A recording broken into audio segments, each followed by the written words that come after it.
It's enough silence. Silence. Now it's because we have too much deference. No, in Germany, maybe you make a lazy lens. Yeah. Because lens means in male, like you become lazy, hanging around, doing nothing, making, sitting in this lazy lens. Silence. Not moving. My organization is really always failing.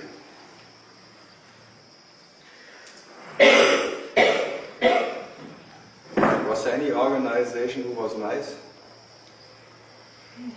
This is called organization. I think it's hell to have an organization. Like being married. My mind tries to organize me enough. Yeah, that's why I mean it's an organizer who wants to get nicer, but by trying to get nicer he becomes very nasty, the organizer. It's a nicer organ.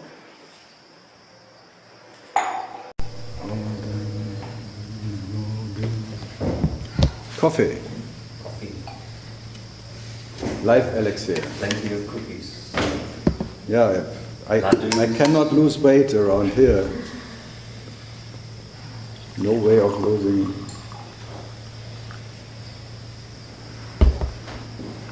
Not that I want, but if I would like.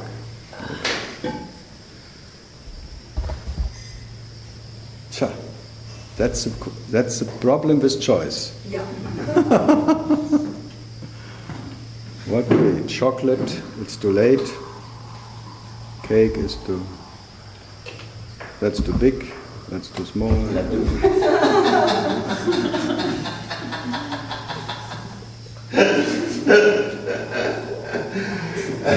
Good job you don't drink too often, isn't it? That's why I say piece is a piece of cake. The moment you eat, you are okay. That's a piece of cake. Otherwise, piece out.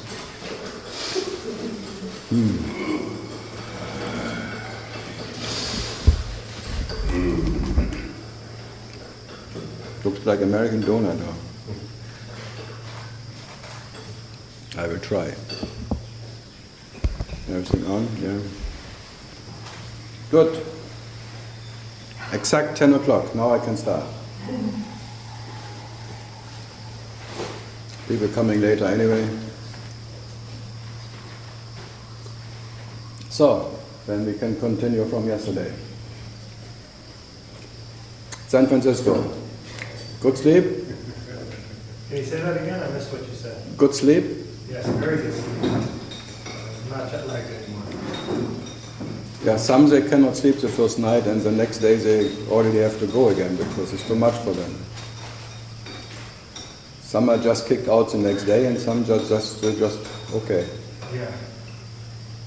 Unpredictable this, whatever it is. So all fine, huh? Being away from America is not so bad, huh? No, not at all. I always had friends in New York, they came to Berlin, and when they came, the nails was bitten down to no nails actually. No me, no nails. And after 1 week in Berlin, nails are growing, everything was okay.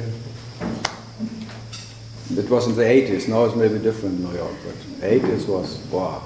Yeah. One subway ride was really like a ride riding to hell or something. You never knew who was next to you, what happens. Everyone was covered. Ooh, it's like a dark time. Oh, yeah. Like San Francisco 81 when AIDS came. Out of blue sky, out of the blue, one message. A bomb, like a dark cloud rising down on the whole city. Darkness, suddenly darkness. No fun anymore. Wow. Fantastic. I liked it. Just, wow, immense.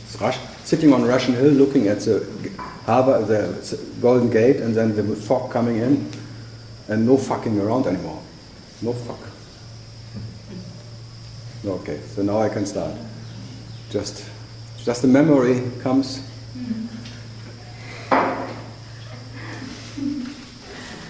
Okay, bon appetit. Thank you for not sharing.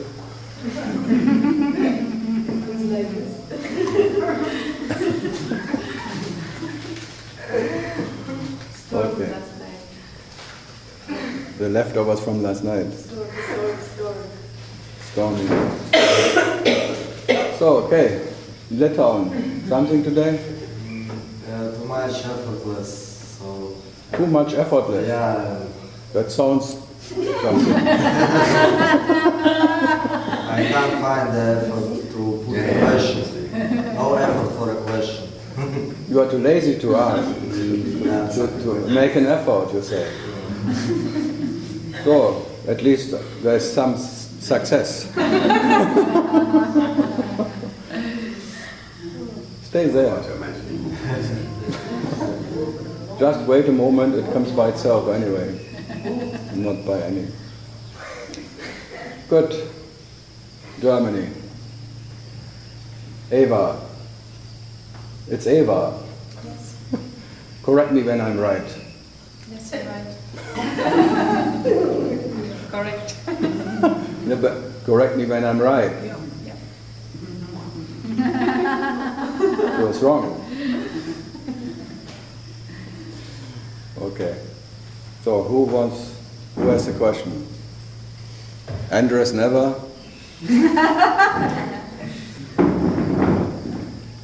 He's burned out in Australia.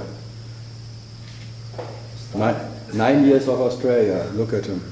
Spain could not do it, but Australia. And being married even, no? With an Australian. I was living in Coffs Harbour. From Coffs Harbour, didn't come to there.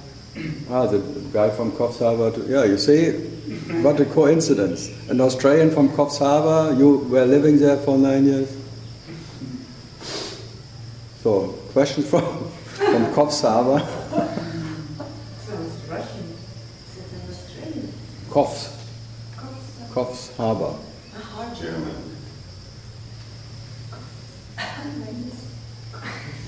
Right. So, any question from down under or from Spain? Doesn't matter. I always try again, but I know it. There's nothing coming. So, just in case, I try to ask you a question. I asked you when you have a question. So, San Francisco, what's your name? Bhavan. Bhavan. But that's your ancestors coming from India. No? Yes. Yeah, so back home. I actually grew up until I was 10. Ah. I moved to California. Where did you grow up? In Punjab. Punjab. Ah, good. For one. Close. Okay, something from there? Well, from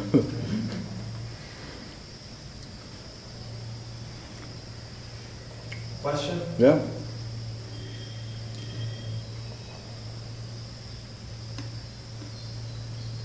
You read so many books about this guy and about whatever.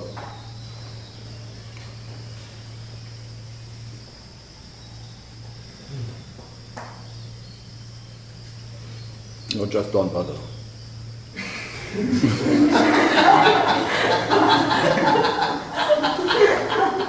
Oh, come on, he was trying really hard there.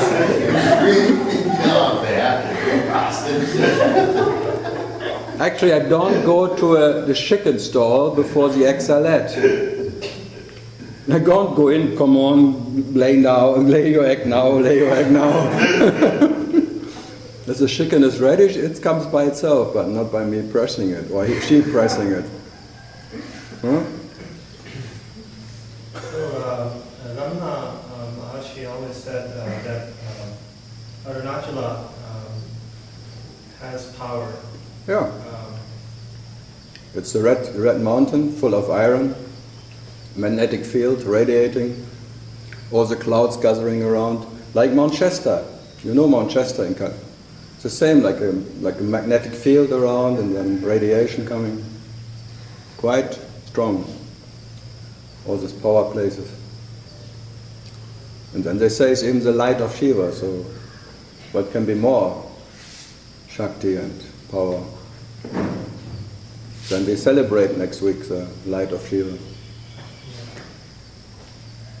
So if the whole universe agrees that this mountain, or even India, that this mountain is a special place and this is a special energy, then there's a special resonance field around it. I agree, naturally, with myself. Because I pointed to that, okay, if that is, then there is something. Good. But one doesn't have to know what is there or something. Just be around. Just like meditation, looking at the mountain and not expecting anything from it, because this is the teaching of the mountain. Carelessness. It takes you as you are, by not knowing you. That's acceptance of the mountain. You can come as whatever, the biggest knowledge guy or the pandit or the stupidest whatever, it takes you as you are. You don't have to be special for this mountain. Or nicely dressed or anything. You can be naked. So you come as you are and it says hello, but silently. So this teaching is like permanent, of silence, acceptance.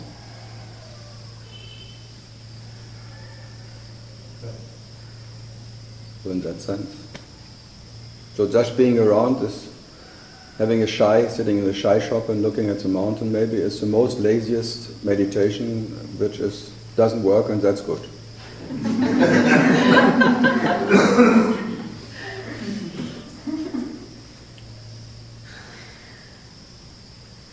That is Ramana's point of that good company, and Arunacha is good company.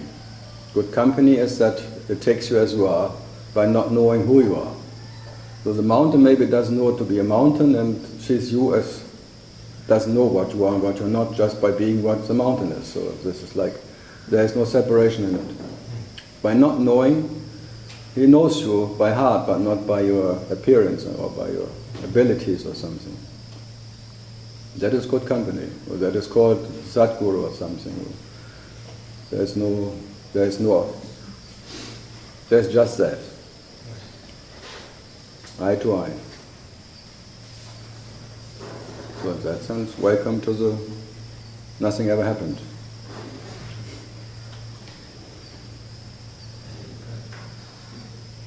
No, and that is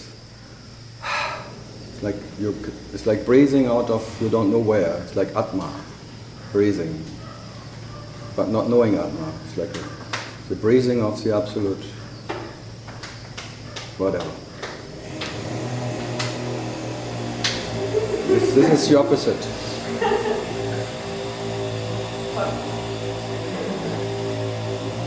Now they're cutting trees or No, that's that Saturday Charlie on. the what? It's a Saturday Charlie on. No, it's you talking.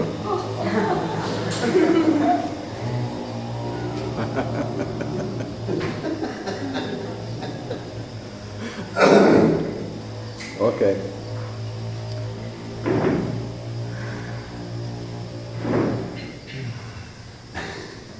It's a cow party. So if a guy like him is allowed to be around here, you see how much acceptance is here.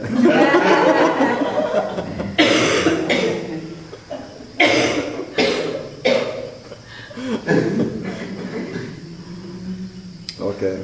So something else from Mountain Ramana?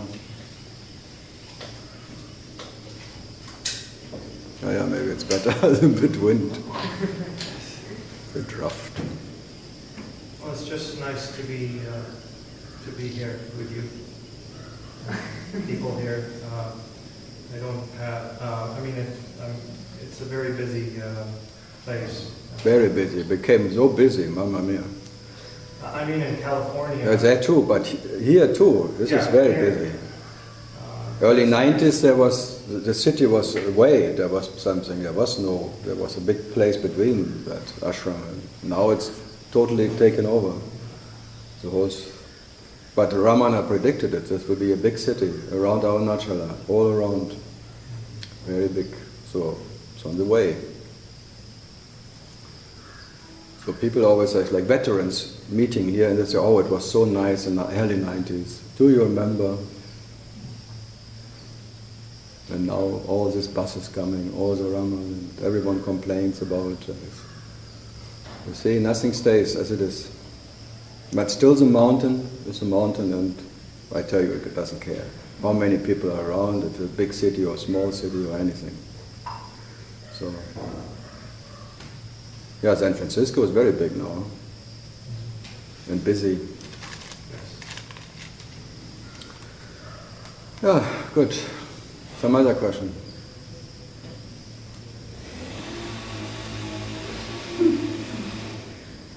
It can be a...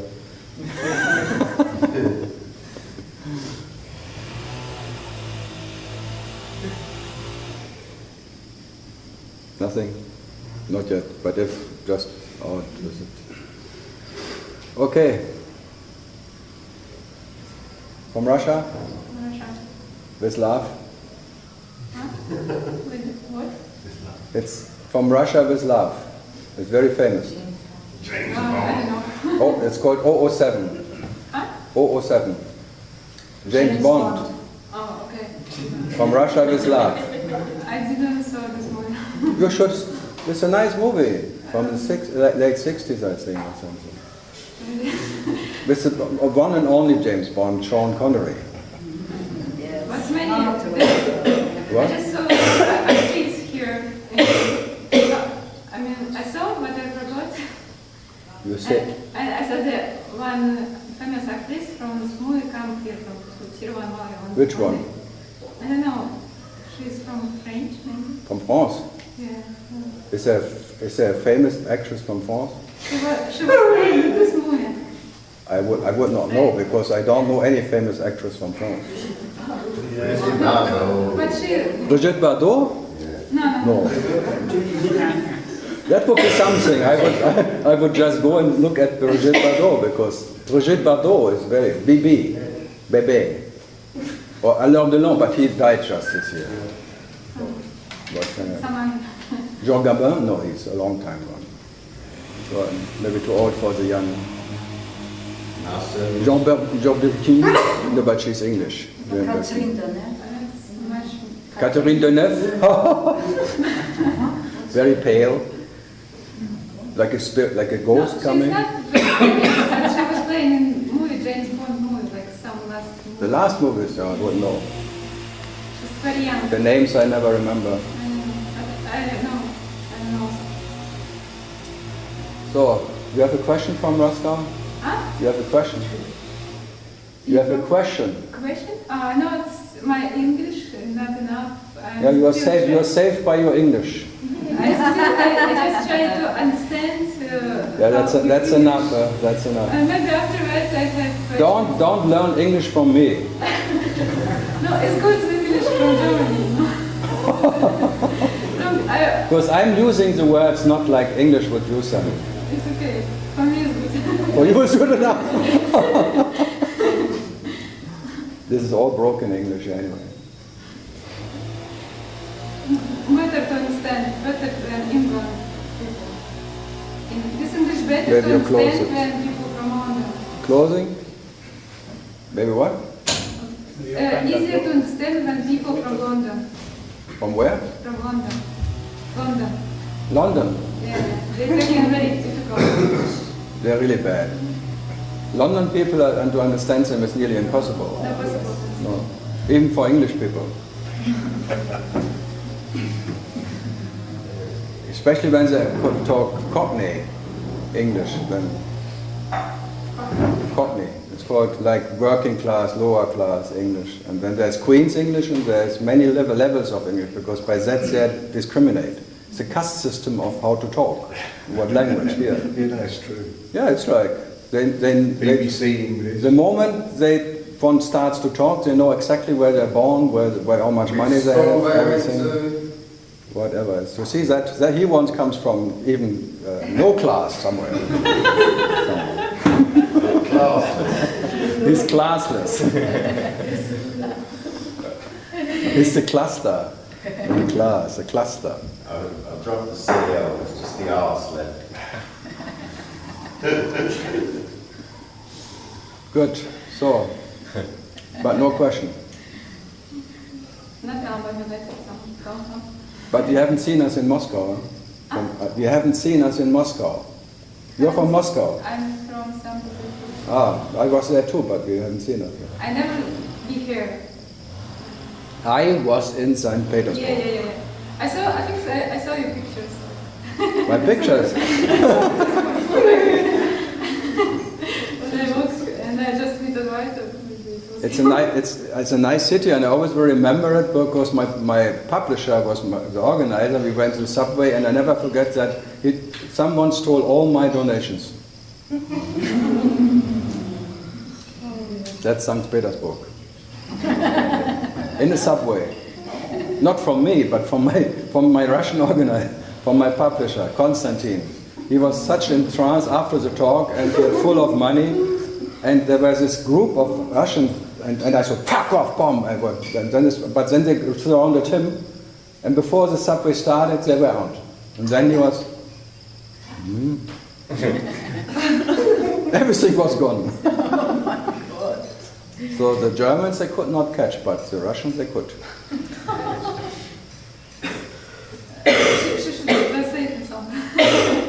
She will understand. She will tell you later. Okay. Constantinople. Okay. Then there is no question from Moscow. Sveta has always questions, but she's...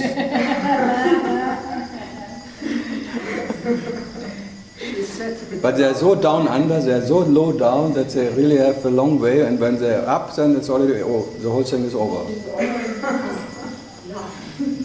Uzbekistan. I always remember the nations, or not the names. Nothing? Something, but I don't know how to put it in words. Imagine I would sit here and you have a question, but then I know there's an answer, but I cannot put it into words.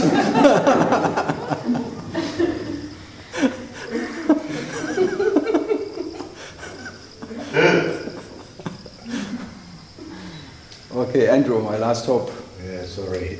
Sorry?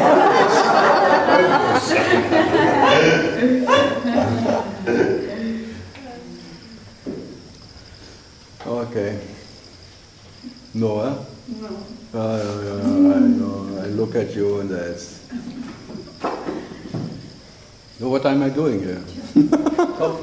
Coffee and cake. Ich würde gerne vielleicht nochmal Deutsch etwas fragen, wenn es möglich ist. Ja. Und zwar, wenn das Ganze hier sowieso ein Spiel des Bewusstseins ist, wahrscheinlich ist das auch, oder nicht wahrscheinlich, ganz sicher ist das auch ein Teil des Bewusstseins, des Spiels. Bewusstsein hat keine Teile. Des Spiels, ein Teil des Spiels, das, was hier gerade geschieht. Aber was macht das, diese Fragen und Antworten mit uns wirklich? Nichts. Nichts. You asked if this, whatever this play of this word games and things, if there is some, is done by, or to him or somebody, if there is something happening. No, that what happens is that nothing happens. And you relax in that non-happening, and that happen like this, you don't know what happens. Or if something at all, this carelessness takes over. And in carelessness there's a fearlessness, and for that you come. So it's not here for answers or something. You come here for the fearlessness, which is carelessness. In the carelessness there is no one who could fear, and there is a fearlessness, and then there is a natural knowledge. Because normally you fear the knowledge, because you fear maybe the knowledge can kill you or something. But in this fearlessness I talk about, whatever, there is no fear possible. And then there is a knowledge, and the knowledge doesn't do anything. So then you relax in that knowledge you are. So your natural state, normally you fear your natural state. Because you fear it will kill you, or something will happen but it cannot be controlled. But then you are maybe experiencing that nothing happens. That what is your natural state allows everything or nothing to happen as it happens. It doesn't want anything from you. So even the phantom can remain as a phantom can be. So the fear of the phantom is just... That's why Jesus said, fear not. It's not like...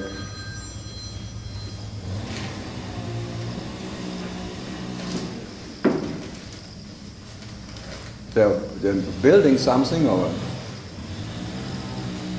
Das ist eine Motorsäge. No, I can to do it. No, what is happening here is like this is creation of fearlessness or carelessness, and this is like an invitation.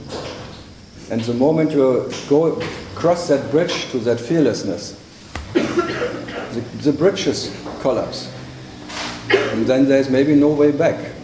So that is like a trick. So it's like then it's like a honeymoon. You laugh and you experience, you enjoy the fearlessness and carelessness and this whatever it is. And by enjoying it, everything else becomes very pale and empty. And then many people say after that they go to a deep, deep depression. So first a little honeymoon, and then there's no bridge to go back where you came from, and then you try to cross, you try to go back, but it's no way back because nothing works anymore. That's what may happen. So first there's a little honeymoon, the nectar is the little taste of the nectar you are, and then you become a junkie for yourself. And nothing else can give you that, whatever you call it, bliss which never needs to. So the world cannot give you, or anything cannot give you, what only can be given by yourself, by being what yourself. This is the biggest trap for the phantom. So it's like, and then the bridges got burned down, or the houses burned down by themselves, by that so-called awareness of being what you are. That may happen. So I try my best to tempt you. So the self is seducing the self to be the self. And by being the self, it kills all the possibility self and the relative self and what you imagine to be. So by being that what you cannot imagine, and that is like the nectar, or the sweetness of being that what never needs to taste itself. That knowledge, and maybe by that knowledge all the ignorance cannot stay anymore. Like when the sun is the sun, nothing can remain. Only sun remains. So I try my best, but if it works or not. So many have this experience that they feel very good in that, and it's like a honeymoon circumstance, but later on they want to bring it into the daily life, and then hell starts. Mm-hmm. So if there's still daily life left, and you want to make it work for you, you want to own it, and then hell is there. It doesn't work in daily life. Because for what you are, there is no daily life. But the phantom wants to employ that what never can be employed for this so-called daily life.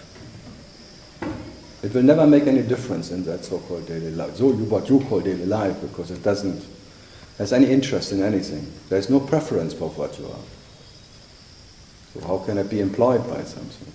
So is that what is energy, but it cannot be owned by anyone. So that what is Shiva, Shakti, cannot be used for anyone. Is there,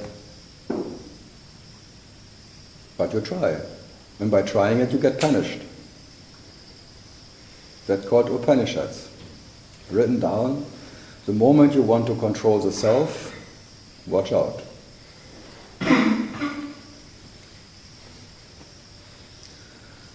Yeah. So I'm just making so many jokes and laughing, and that you can jolly that because the message is not funny.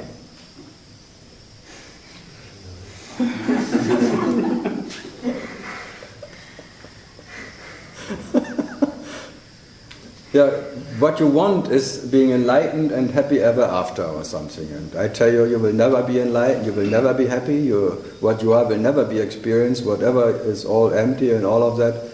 And this is like a never-ending story of an ocean of pain, actually, an ocean of sadness, which is the presence of whatever, this consciousness. This experience is, compared to the sweetness of what you are, bitter. But you cannot get rid of it. Whatever you try to get rid of this phantom world, whatever you call it, this so-called realization, this presence of separation, confirms that you need it to go away. But I tell you, there is no way out. You have to realize yourself as that, which is a discomfort. This is pain body, which the moment it appears, it's pain. Even if you don't feel it, it's already the next moment may be pain or not. You have to go. Something has to be done for it. Always something. So it will never be holy enough or healthy enough. As much organic you eat, as much you try, whatever, nothing works. You will fail. And for what you are, nothing has to change anyway. But for that one, this idea that you have to be healthy and this one, and only when this and this and this happens, then I will be happy later, always later. Wonderful. Try harder. So whatever brings you happiness, you become a slave of that whatever. So it's all slavery. All the bliss moments of whatever can be given by whatever is slavery. It's enslaving you into an idea that happiness can be given, or happiness can be a circumstance. No, happiness is never a circumstance. Happiness is your nature, but it can never be in any circumstance.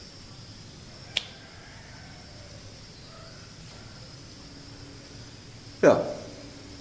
So there's no way out is a message normally. Wow, this never ends. This hell of hallelujah. Wow. So what to do? I'm joking around it because for what you are, there is no harm in it. But for this little devil who wants to end his hell, because he wants to end hell, the hell exists. And then trying not to end hell, it still exists. So whatever this phantom devil is doing or not doing, it just confirms hell. Separation. Fantastic. A perfect trap. So you better be in spite of that phantom what you are, not because of it.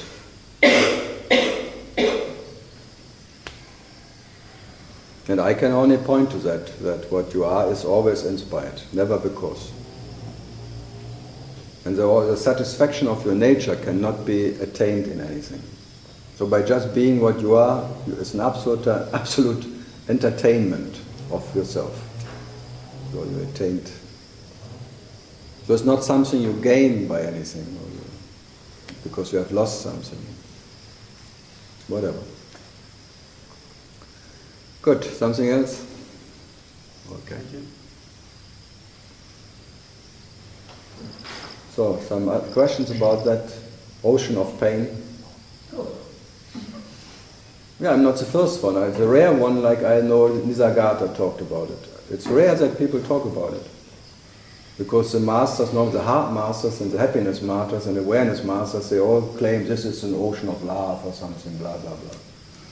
No, this is an ocean of sadness. Presence. Yeah, sadness, and then you're trying not to be sad, trying to be happy, it becomes pain. But even not to try to be happy, it doesn't work. Because the attempt to be happy creates sadness. And how can you stop loving, caring about yourself? Because loving, caring means you want to be happy. That's the nature of the lover who wakes up in the morning. The presence of the lover, that what is the creator, is like a lover. And loving, caring about himself, he wants to be happy. It's the main tendency of this separate God, this imaginary God. Or this imaginary God is a doubtful existence. It's like already an existential fear. And out of love he wants to become real. So he wants to know himself. It's very natural that the unreal wants to know what is the unreal. But the unreal will never know what is the reality of the unreal. Because the unreal will never become real.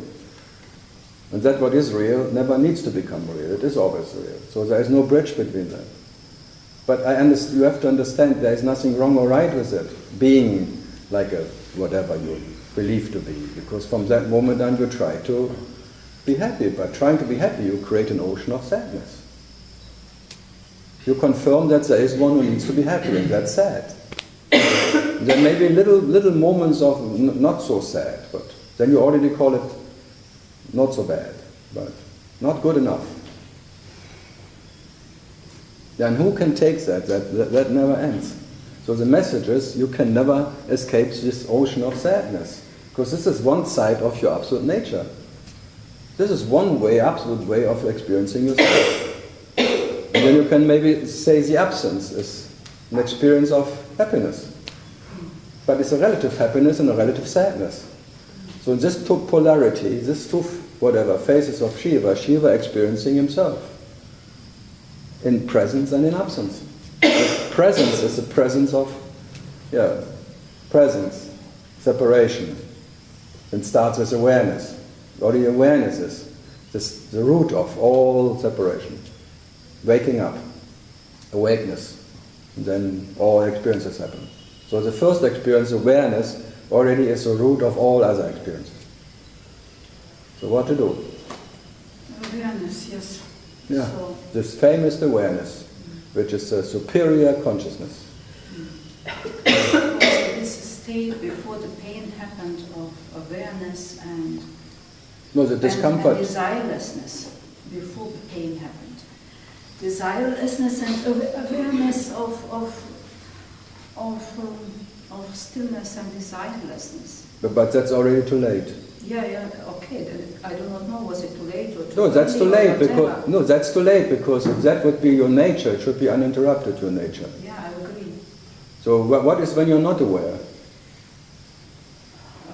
It is same presence. There is no presence there is no presence, there is an absence of a presence. Okay. How can you say there's a presence? How can you remember It that is there's something there's not the same something. You can say what you are is in the present and the absent. That is the absolute existence who doesn't need to experience itself to be. Okay, So it's in the presence and then the absence what it is. But you cannot say there's a presence. Okay, You can say it's a pre-sense, not a presence. Okay, it is presence. Yes, that's what is pre-sense. It is presence. But that's what is in no sense. It's the same before and now. There is no before. For that there is no before. You have to watch your words here. We are in the training here. Be precise. Because the same way you think you are. Then okay, I cannot Not say okay. even it is same. No, same is not the same. Same is always Exactly. is something what Exactly. can be call it self, because self is always self. Yes. It's not the So same. There is no possibility to put it really in the words. Of course you can. You are here to learn it. Because the way you think you are. Come on. Be the absolute thinker, which is prior to that thinker you think. You are with and without the thinker. The absolute intelligence, which is with and without one who is or is not. How can you then not say, I cannot pronounce it? The unpronounceable. Look, I can. No, I want to nail you down, not to this little pitiful brain acrobat. You have to be that one doesn't have to think before talking.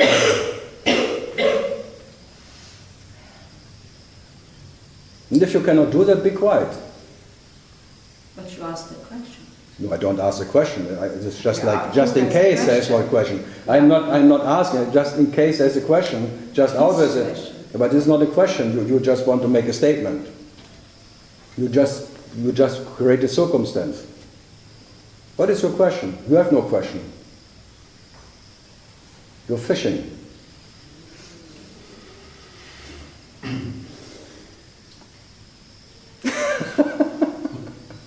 Fishing in the darkness of some words and putting something together that may fit or may not fit, because it's just like, and then you're fishing in all the books you have read or something, what you heard for something, then it's fishing together. I tell you how it works. I tell you, I see it. Otherwise it would be just like a fluent, like a river without any origin. And then there is no... Books, it's about my life. But you have no life. Your life is just a memory cluster of some learned and history of some hearsay. My life. Even what you call my life. Yeah, what I experienced. Yeah, but that is all a cluster of bullshit. Yeah, okay, I agree. Yeah, so what? But I wanted to share that. But I don't want to have it. Who wants to take that bloody share of your tart of life. I'm not here this is not a birthday party of someone who shares his life. I'm a big cake and now it's not about sharing here. Sharing my experiences. Who wants your experiences?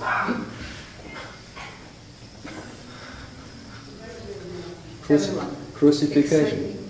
Everyone except me. No, I don't want your experiences. Everyone has enough to do with their own experiences. Otherwise, I would not have them. You would not have what? Experiences. So it means you need it. I need it. And it happens. Now you really go too far. Now she calls me a needy bastard. So is it. And she has only question because I need them.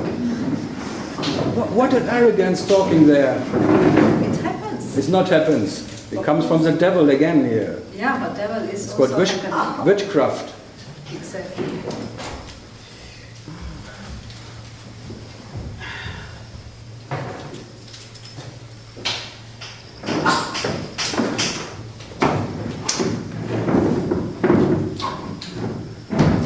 I know women have some breathing problems all the time.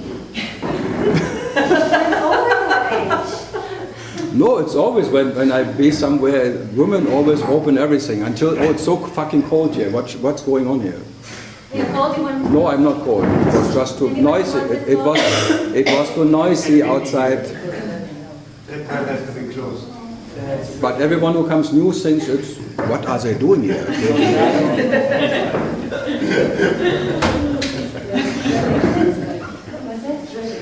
Oh, I see. Right, okay. Physical nose. It's like sharing the air. So today I'm in a good mood.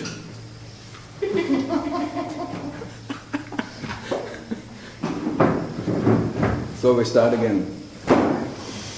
What is your Question. You have a question? Yeah.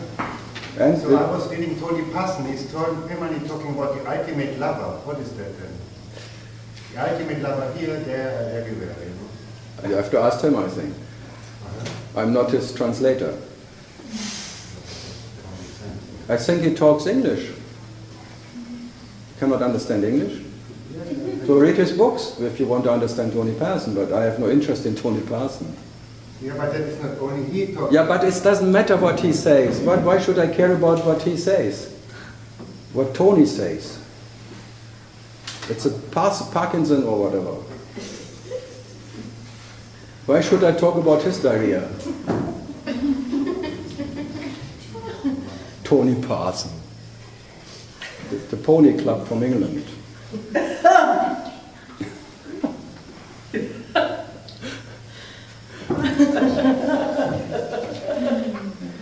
He wants to talk that I talk about competitors. So he has no question. He needs Tony Parson to give him a question. You see, he could not find his original question. Now he has asked a question about Tony Parson.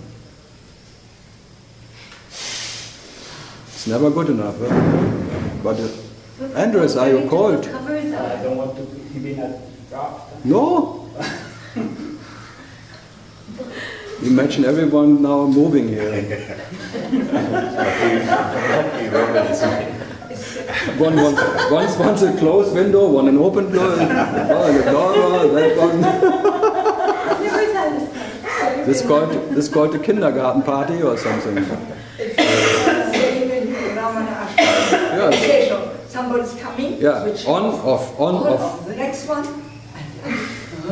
Everyone feels at home. That's why you cannot blame them. Everyone thinks I'm at home here. And I'm in control. It's my home, my ashram. Because I'm Ramana. Ramana would have never done that. Maybe, I don't know. So where was I? Ultimate bullshit? What was it? The ultimate lover. What a question, huh? So we better go with your experience.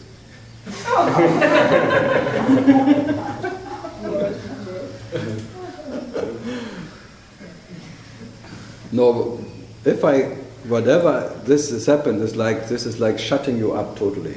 It's not about answering your question and you can go home and put them into your little books of experiences and my little understandings and my little tralala. This is actually unloading all your bullshit of my life and I'm from Europe and I'm from my genetic ancestors and my blah blah blah and my master said this and blah blah blah and Tony Parson is comparing this to that blah blah blah blah blah blah blah.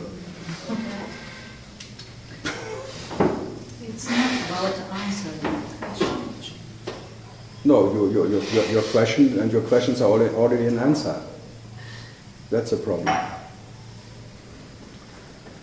No one has a question actually. Everyone puts answers into questions.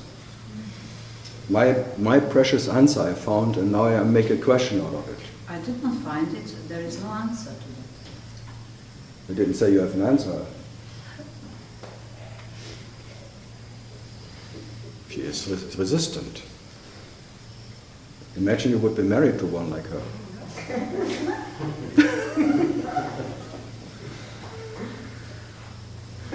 I always like to put down women because the moment they resist and they fight against it, they're really women. And then there's their problem. If they would just, oh, he talks about women. Oh. Is that me? Am I a woman?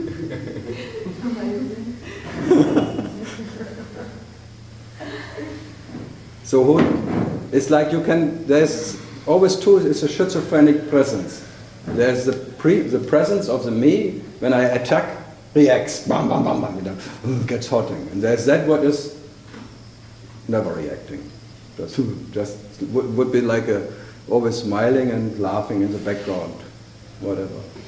And then maybe maybe there will be like a shifting between that what can never be touched by anything, never has any problem with being attacked or not, because it doesn't know even if there is one or not one who could be attacked, and the other one will always be reacting to something, being pleased or disgusted, what I say. And I really don't care about it. The only thing what I care about it, absolutely, is that what I'm talking to, which is not this personal phantom cluster of question and answers. So in that sense, I work, this is not fair, I work from all directions and you just have one reference point, and by me being what I am, I talk from inside, outside, from all directions, or whatever. So it's not fair actually, but I don't care about it. So what else can I not do? More coffee, more power, more fun. Coffee place.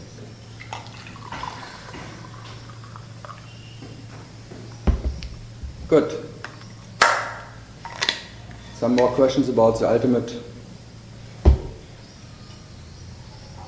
It's always, if you put it into word, ultimate, you already make it somewhere, whatever. And if you call it anything, ultimate love or anything, you already define it. And so you already have an image out of it. And you always compare it with something else and what is not ultimate, on this one and that one. And who needs to understand that? What? Huh? Behind you. Behind me? Right as you said that. It's good if roses have to fall down when I talk about love. Because the love I talk about don't need roses. Because that love I talk about, when I talk about, is never rising, so it never rose. And the rose or whatever is just another bullshit plant. That is like rose, the name rose is like, it came out, but it's not what it seems to be. So is there any way for us to communicate with you without words? Because words are so, in my whole life I've always felt that words are tricky. Yeah, but I like them. What? I like words. You do. I like words, but I can never really find the right words to But that's why you come here. This is like, because really, as you experience yourself as you think, as you imagine, whatever, and the right words will kill that, whatever you. So there is like some words killing the words. Because they're empty, or they have this living words, that where there is, even the thinker is already an expression of what you are. So when that is talking, but never talks, like the silence in action, then it's that what happens. Then it's meditation, because that is the way you realize yourself, as meditation. But there is no one who has a good or bad meditation. And there is no expectation in it. So there's meditation without any idea of harvesting anything. So there's no harvester. But your personal life is full of expectation and full of trying to harvesting something. And you try to put seeds into something and words. You try to employ things. You became an employer of something, a master of something. And now I tell you, you are not a master of anything, because there is no self you can master. So be the absolute master, there is no slave anymore. So there is no employer, and nothing needs to be employed. This is just a meditation of existence. Self-meditating about itself without expecting to know itself or not. There is nothing to gain or to lose in anything. So again and again I point to that there is no gaining and not losing in anything, and your absolute being is just meditating out of joy and not out of necessity. So joy in action means there is no expectation coming, some joy from some blissful moments or something, or understanding. But you even enjoy the understanding as you enjoy the misunderstanding, because all you enjoy is a misunderstanding. You enjoy that you can never be understood by yourself. This misunderstanding, which is permanent. Everything is a misunderstanding. And you miss yourself in everything. And thanks God, you cannot be found in any circumstance.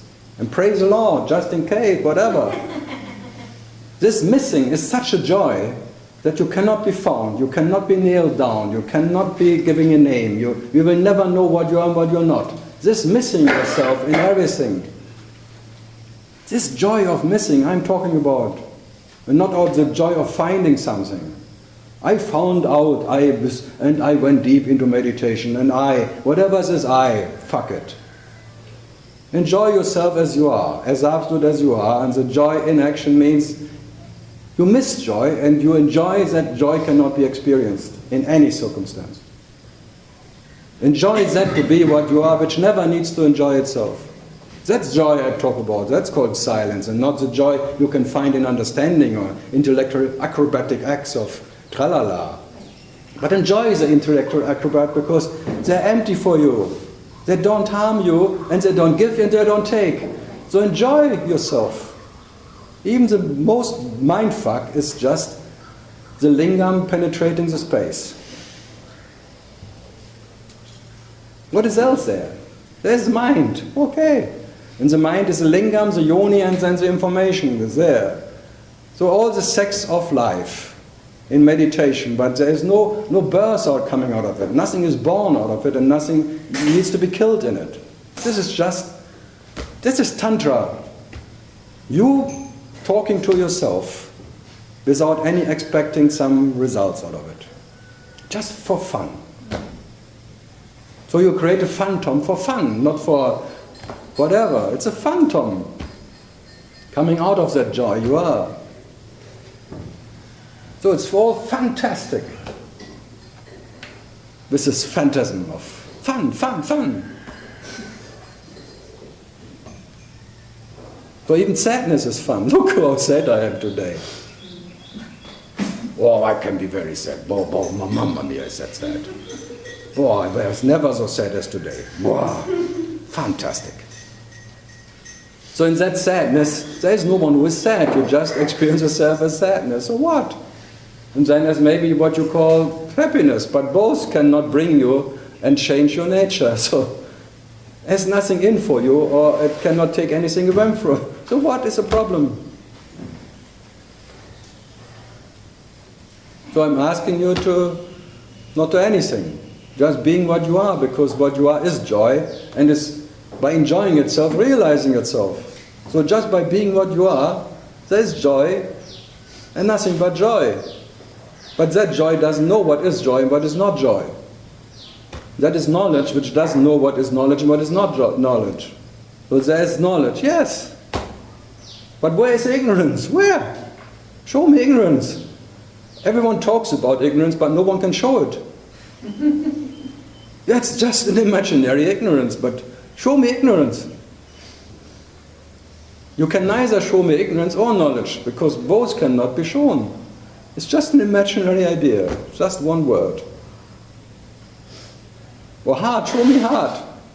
Show me itself, show me the ultimate. It's all imagination, and thanks God, nothing is in it. It's all empty words. Ultimate lover or not ultimate lover is a relative one, and it's all fantastic. And all of that is fun. Because all of that cannot make you more or less as you are. There is no, the quality of the treasure you are is never more or less. This Mamma mia. And you are sitting here through all that experiences, all your lifetime, whatever story thing, and there's that absolute omnipresence or presence, we call it whatever, which was never more or less as it is. And I'm talking to that what is not more or less whatever. So you are more or less what you are. You are as nothing what you are, and you are as everything what you are, or between all the grey things. So for what you are, there was never any problem. Nothing was needed to be solved. But there are many solutions, but you never needed some.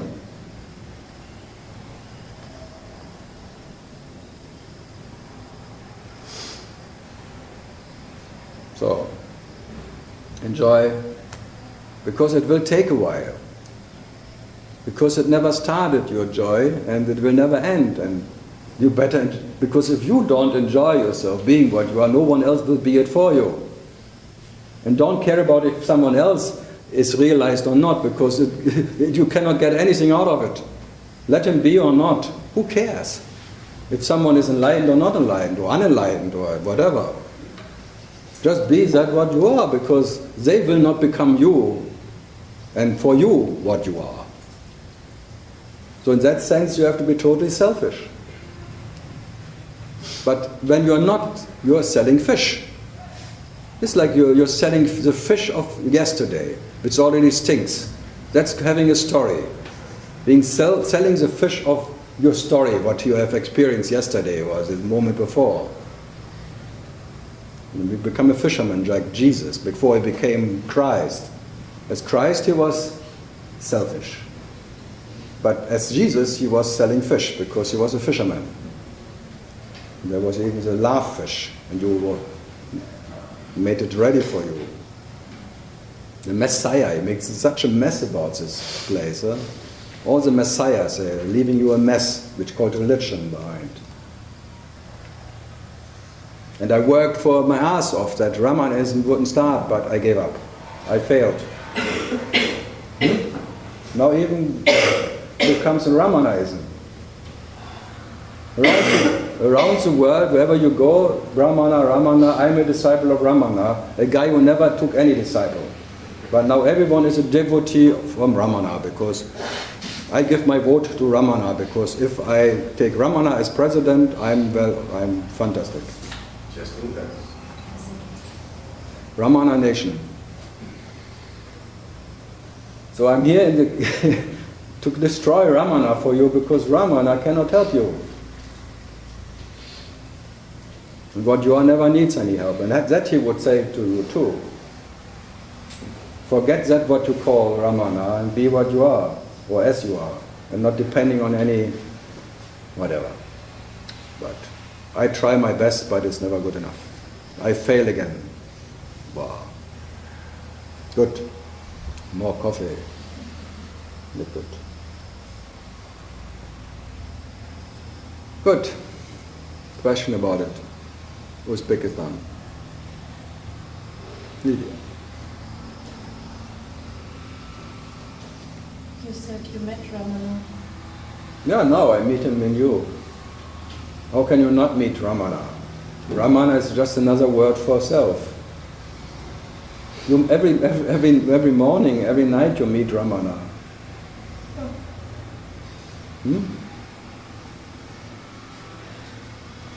To say I never met Ramana, that's quite something.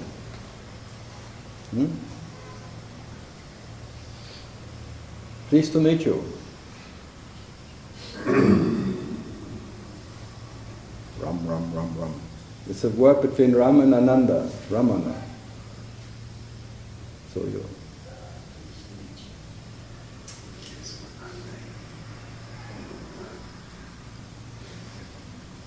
It's a giving name to him. He just took it because every name, any name is good enough. He didn't resist it, by the way. 'Cause I think he would say, "Call me anything, call me underwear or anything." I really, what I am never has any name, and you can. But that's what you call this body. What to do? There was a guy who wrote a biography about him, whatever, and then he was reading it in front of people, and the people, "That is not true. Nothing of that is true. It was totally different." Any story is as good as anything. Who cares if it's right or wrong?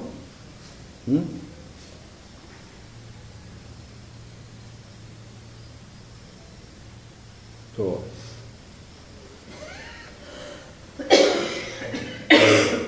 This weather is quite. Oh. Feel the ground getting shaky. But the one from Coffs Harbour didn't come. Coffin. It's a harbour full of coffins because all the sailors who didn't make it to Australia, they come to Coffs Harbour. Toss them out. Actually, all the dead people who came are dead already. Good. The town? No?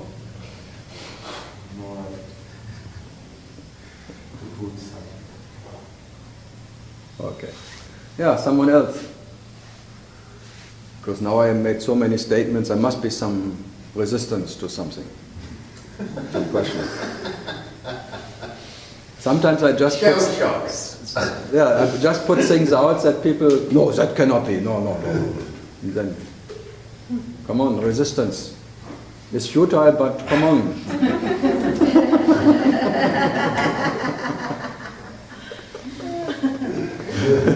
It's like Star Trek or what? Resistance is futile. We are the Borg. You will be assimilated if you like it or not. Star Trek. So you can say, I am the self and I assimilate you if you like it or not, because I created you and I will take you away as I am pleased. It's like a tiger playing with a mouse or whatever, or having it already between you.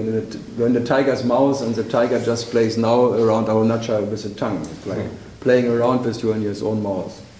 And by accident it bites. Oh, shut it. It was never meant. So another mouse. That called was swallowed just by accident. Oh! That was not meant. Now I need another mouse. That is like the way you die. The moment you die, the tiger just swallows you by accident. Oh, shit. Now I have to... I thought this one was forever. No, another one.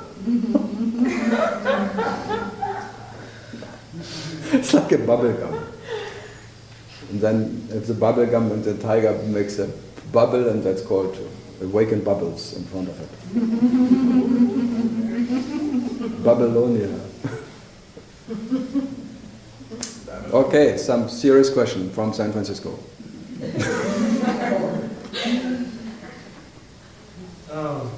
Ramana Maharshi he used an analogy that the world is like a movie screen. Yeah. So when you wake up, it simultaneously rises with you, the phenomena of the world. The screen appears as awareness, and then the space as I-amness, and then the projections, which are like a movie. Yes. But they all come together, this trinity comes together. Yes. So, people, events, places, they don't have an independent existence. They are projections, or whatever you call it, fleeting shadows of light. So my family, my friends, without me, are they not there, or are they just a phenomenon? I wouldn't care. If they're real, you cannot get rid of them. If they're not real, you don't have to. That's all.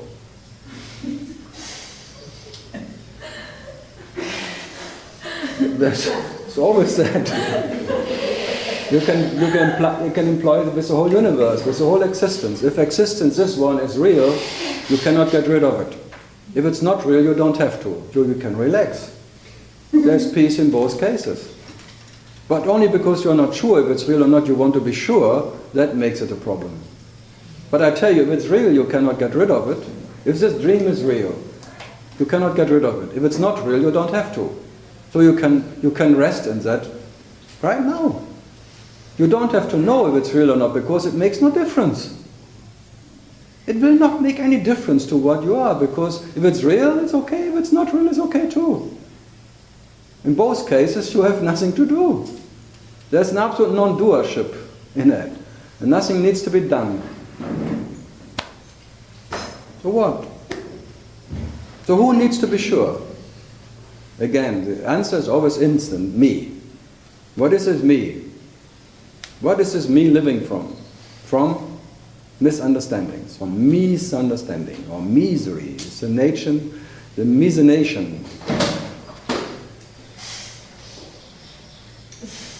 He's an expert of the contest.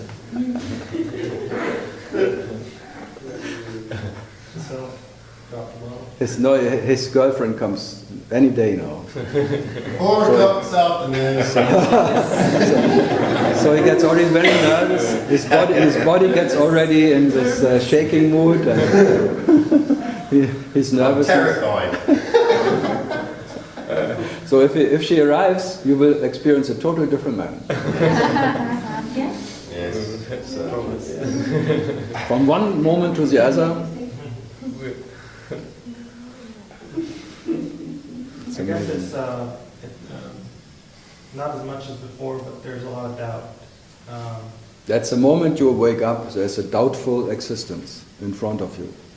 And that's a natural of a doubtful existence, of a doubtful phantom me, trying to know what he is and if something is real or not and what to do. Because there's an existential fear there, instantly. Because this, what you call unreal, or that what is doubtful, which is just appears, that what is an appearance doubts itself, instantly. So that what is not always there, that what coming out of the doubtlessness is doubting itself. So there is doubting, and then this doubting you want to change into not doubting. Your whole life is trying to make the unreal real. Because you try to know your true nature and all of that, so you want to make that, to know, you want to control that, what is that, because you think you have to control. Truth or knowledge or God, call it whatever, or self. So the whole life you spent with trying to know a phantom, the nature of the phantom, and you will never succeed, you will always fail. But that is like coming out of this first existential fear, doubtful existence, fearing am I or am I not. This is like Shakespeare wakes up, to be or not to be. Am I or am I not? And then you want to know for sure. And I sit here and tell you, you are when you are and you are not when you are not. You still are. Your absolute being is not depending on being or not being. You are in any case, in any circumstance, what you are. So you are in being and in not being, in presence and in absence. That is that experience. Everything drops, everything becomes the absolute absence of even the presence of the absence. Everything is gone, or not even gone, it was never there, and still you are, in the total darkness of existence. This absolute existence never needs any light to be what it is. And the first light comes out of the darkness of itself. So the nature of light doesn't know any light. So the absolute not knowing what is light. And then the first light is awareness light. So that is like you get enlightened. But this being enlightened, you become a devil for yourself. Like you become a Lucifer, this lucid. You have a lucid dream of whatever, realization. And then this lucid dreamer, that one which is already dreamt by the absolute dreamer, the Parabrahma is dreaming a Brahman. And then the creator creates, and then the creator wants to be a good creator. Good intention, a good lover. So the lover wants to be the best lover, and the best lover would be the lover who knows what is the lover, or wants to know totally the beloved. That way he becomes a scientist. So, and then you become quantum physics, and the quantum physics now sees it's all science fiction. Whatever you can find is not what you are. You go into the matter, you go deep, deep, deep, and there will never be any end to whatever. It always gets smaller, smaller, smaller, or bigger, bigger, bigger, and there is no end of... It's like Shiva, the light of Shiva. No, you cannot find the beginning and you cannot find the end of it. But as a scientist, you try to find the beginning of something. For a while there was Big Bang.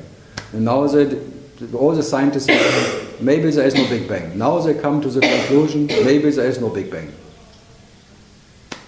The next time they find something else.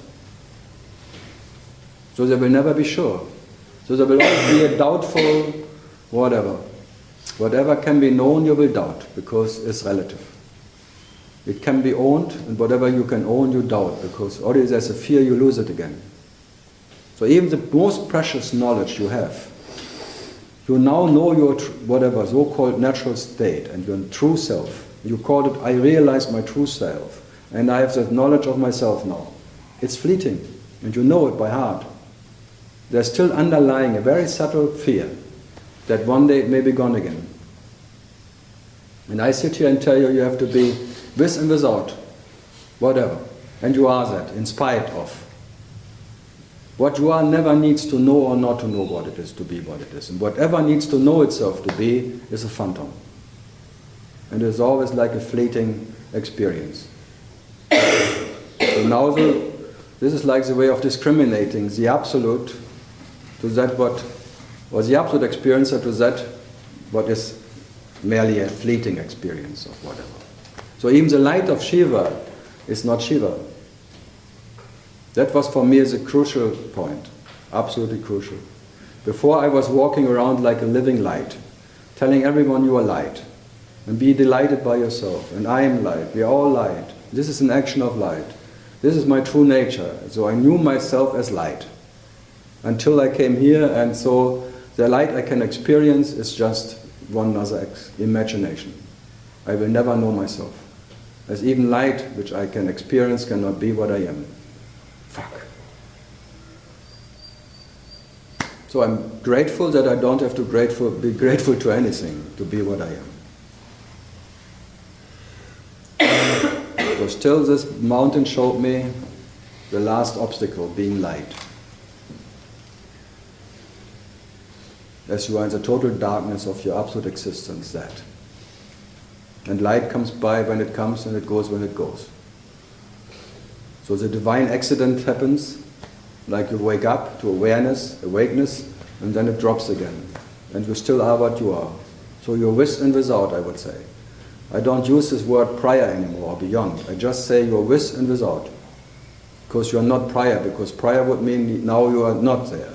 You are now that what you are, and you are now and will be that, which is never, never, with and without any experience, never depending on any presence or absence of anything. And that is Ananda. There's a joy that you don't have to enjoy yourself in anything, to be that what you are. There's a peace which is uncomparable with anything, undisturbable by anything, never gaining, never losing anything. Being absolute in spite of whatever one can imagine. You don't even know if you're a origin or not, because even the origin becomes like an idea.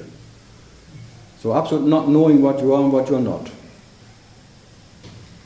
The absolute absence of any presence, absence of any idea or concept of what you are and what you're not. That is what you are, your natural state. That is uninterrupted. That no one can ever disturb. No one can give it to you, no one can take it away. So there's a fearlessness in that. But whatever you own otherwise, you reach some point of knowledge or something, you fear again, to lose it again. So whatever you gain makes you an owner of shit. And then you fear that to lose that shit again. So it's all owner shit. Because knowledge cannot be owned by anyone.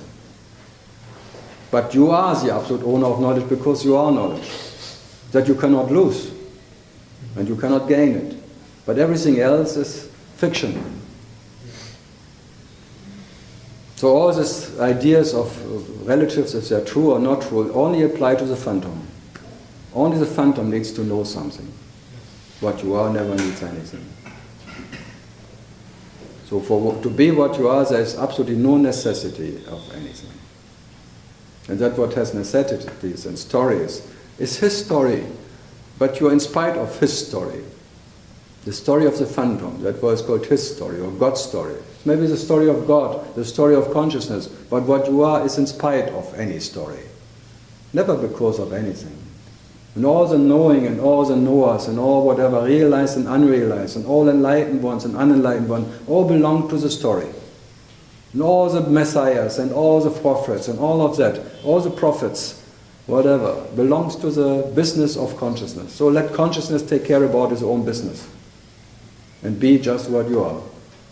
With and without consciousness. You are. So consciousness has nothing to offer. It cannot bring anything, it cannot take anything. So what to do? Then I can just point to it. I cannot be it for you. You have to be what you are, which is inspired. Not, I don't care if I say something right or wrong, just. So correct me when I'm right and correct me when I'm wrong. Just correct me. Good. Anything else what I cannot do to you?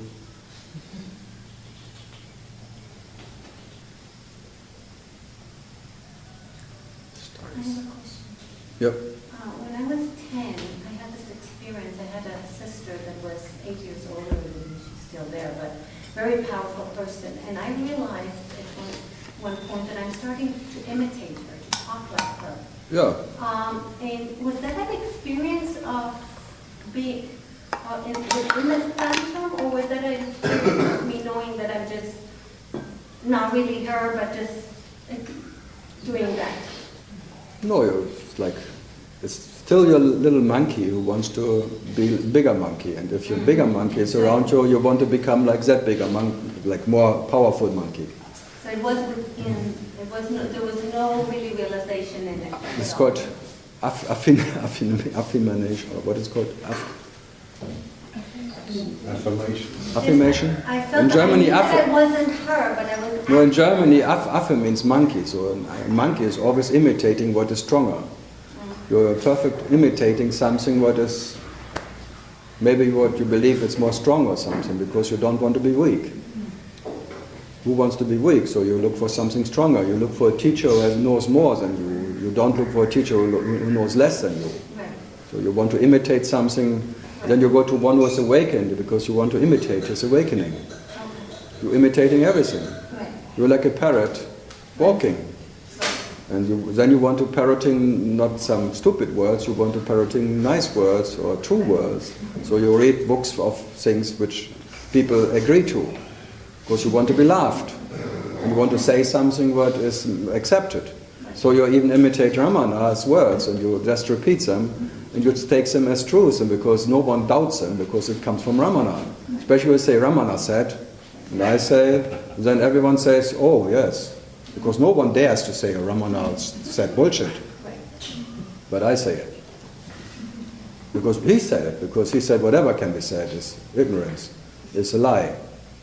Because whatever the liar is saying is a lie. Whatever profound it sounds is never profound enough. And I like it. Whatever can be pronounced is not profound enough to be what you are. And only to be is the absolute unpronounceable. That what is pronouncing everything but never can be pronounced is being the quality of life. But it can never be pronounced. So whatever can be pronounced is okay, but only because it's empty. There's no question of right or wrong in it, or more or less powerful. It's just like an agreement between people and things and civilizations. This is now accepted as truth, this is religion, this is a God, and it has to be like this. It's like whatever. And then, so you want to be laughed, and you want to be laughed for something what people accept. You want to be accepted as a phantom because you need confirmation between. So the doubtful me needs a confirmation from another doubtful me. So that way, two me's meeting, how are you? Yeah, how are you? Already there's a confirmation, and confirmation there is one, who could be good or bad, doesn't matter. At least there's one confirming me that I exist, so I am generous to confirm that he exists. That's called meetings. Two meets meeting, and two meets need to confirmation that meet is real, meeting, meet, and then you become a mistake. So two mistakes confirming another mistake. So two mistakes meeting, like taking yourself as a born person, so two born, the newborn, whatever. So two so-called birthdays meeting. Two birthday cakes meeting, and how is your birthday cake today? Or it's just a piece of cake today? Quite a peaceful cake. And your cake? Oh, my candles are still burning. I have this Kundalini experience.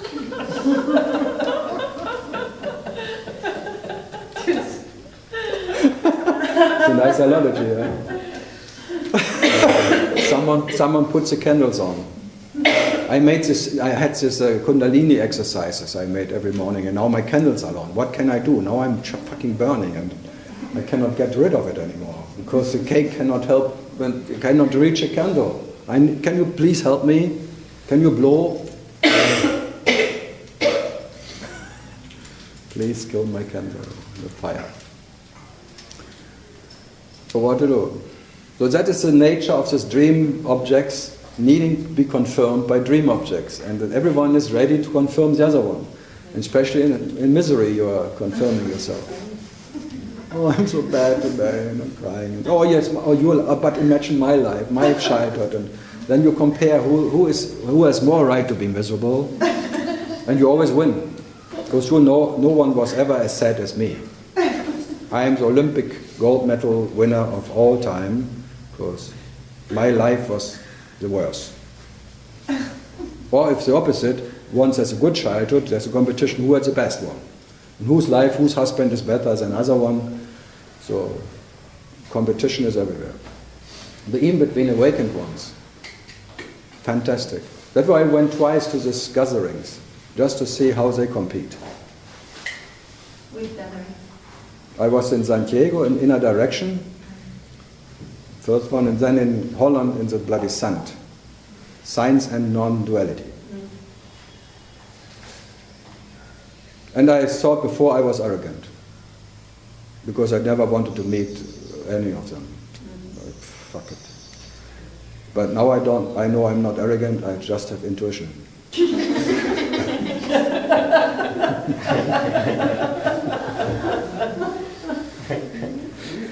It's so bad. Oh, I always wanted to meet you. I always like to approach. And this is really like a birthday party of awakened ones who are pleasing each other, and how, oh, Rupert Pira, your approach is fantastic. I really get a bit jealous about, because you're so defined and so artistic, and the other one, yeah, but your approach is like, bah, very tough, yes, bah, very good. Oh, fantastic. And I had to open in speech, and they destroyed the video. Later. They said, sorry, this we cannot use. Yes, I told them, you think these guys can help you? 300-400 people. Do you think they can help you? They cannot even help themselves.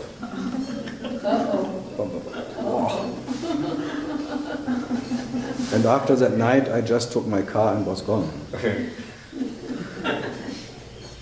The only guy who was a scientist and embraced me and said, oh, he was from Muktananda, whatever thing, and said, wow, that was great.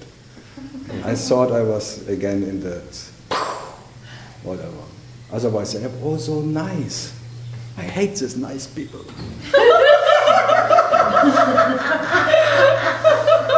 It's too much being awakened and nice.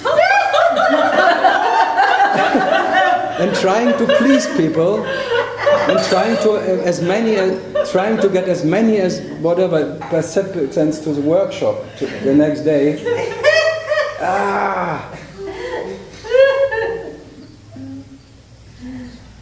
It was fun, but not And then again. they put- Please, and not then again. They put it in Maui.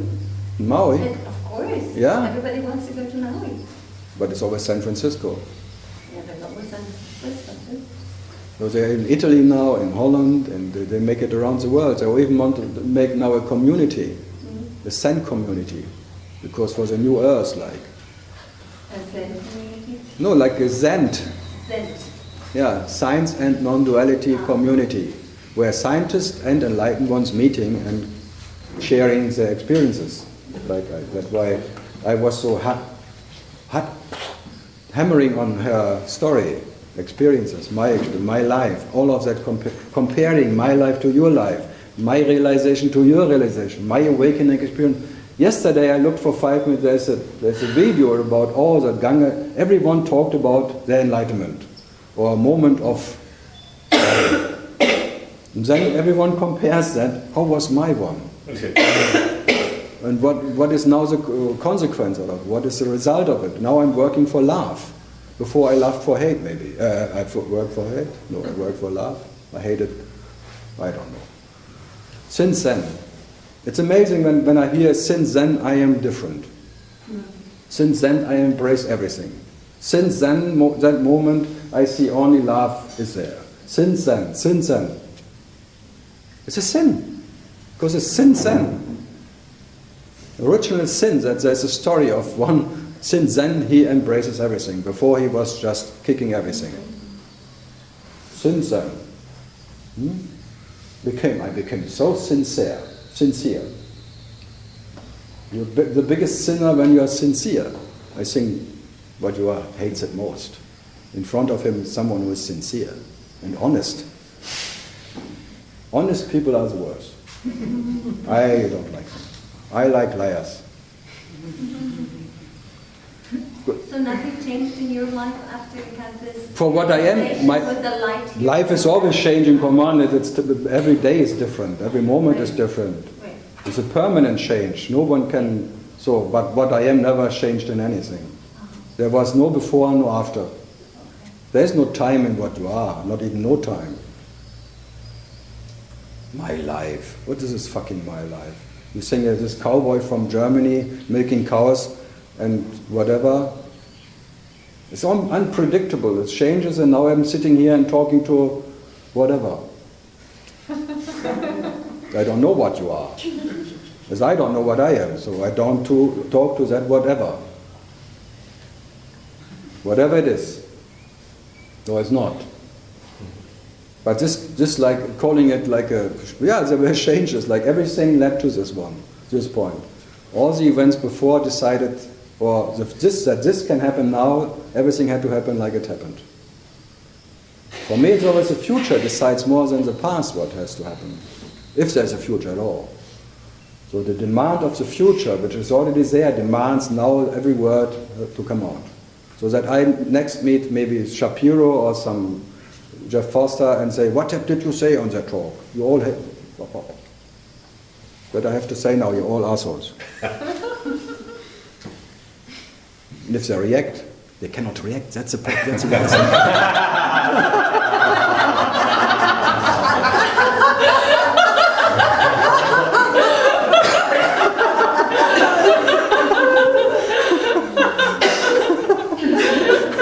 Because the moment they react, they're not awakened anymore. Because they're just, I like that. I'm just staying in that awareness. I just rest in awareness, and the projections coming in and they're going by. And nothing can ever touch me. Welcome, well go.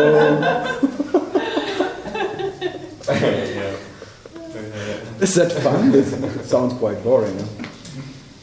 No, that's one fear everyone has, that after that will happen, maybe life will be so fucking boring because nothing happens anymore. I have to be quiet, I have to behave like a awakened one, I have to behave enlightened, because the moment I, tell my friends, I have to behave like one. Especially if you tell your girlfriend. Then you're really in trouble. She will show you how enlightened you are. Alone, okay. That's why Brahmacharis say there is no danger. no relation, I left everything, then they think this is more safe. But I always tell people that if you believe to be awakened, get a new girlfriend or live with your mother.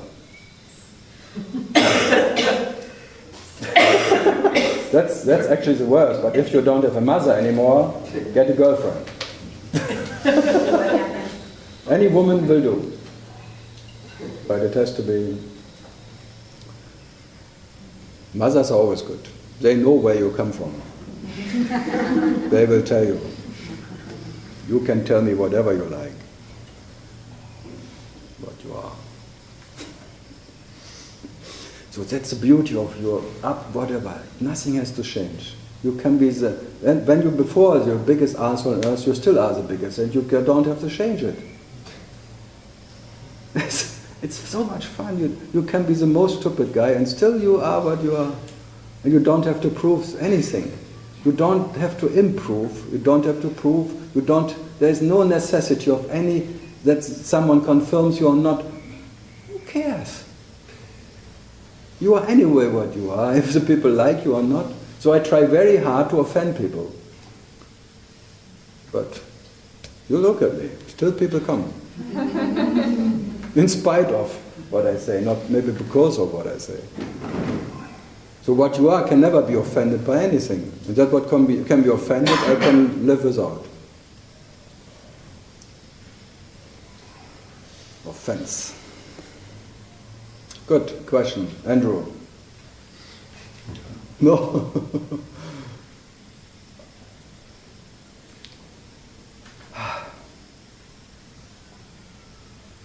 And the best thing is you don't have to be silent. Okay, so everything can be known except for the absolute knower. What? Everything can be known. No, even that you know. But it's not a relative knowledge. You cannot not know yourself. That's a very fact. You cannot not know yourself. Because you have that knowledge that you are is uninterrupted. You never left it. You cannot not know yourself. What? Well, there is no but. Okay. Even that you can say, I don't know, you have to know what you don't know. How can you otherwise say, I don't know? You can only say, I don't know, because you know what you don't know. So you know already. Especially when you say, I don't know, you know. Well, you know that you don't know. But you know what you don't know. How can you say, I don't know, but you have to know what you don't know, otherwise you would not even say, I don't know. What?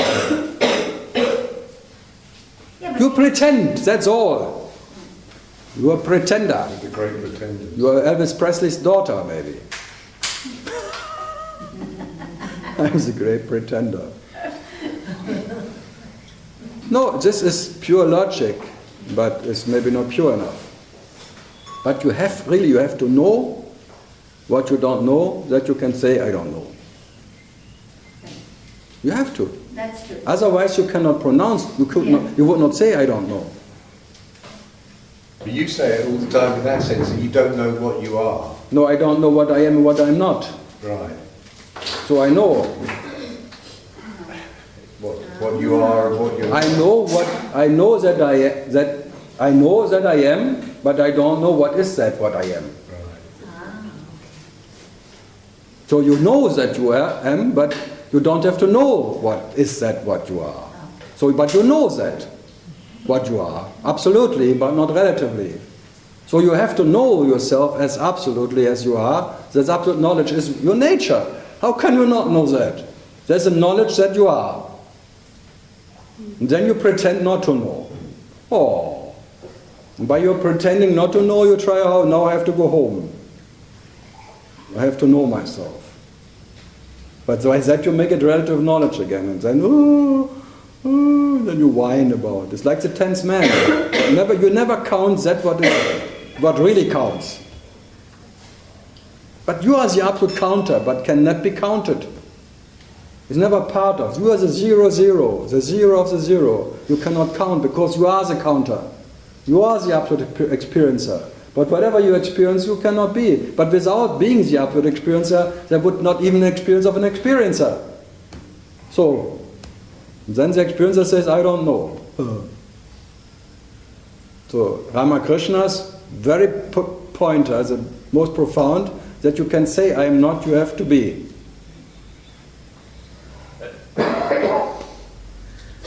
So, and that never needs confirmation, the absolute being. So in that sense, everything, what you experience is a confirmation of you being that. But you don't need it from anything around, because just that you be aware is confirmation that you are. So what do you know? What else do you need? And even if awareness comes and goes, so you are even without awareness, that's all.